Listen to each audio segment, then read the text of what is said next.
the world is suffering from this situation.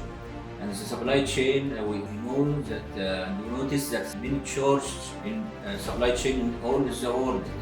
As you know, the global maritime is facing a critical situation now in Red Sea, and there are negative impact on the Suez Canal.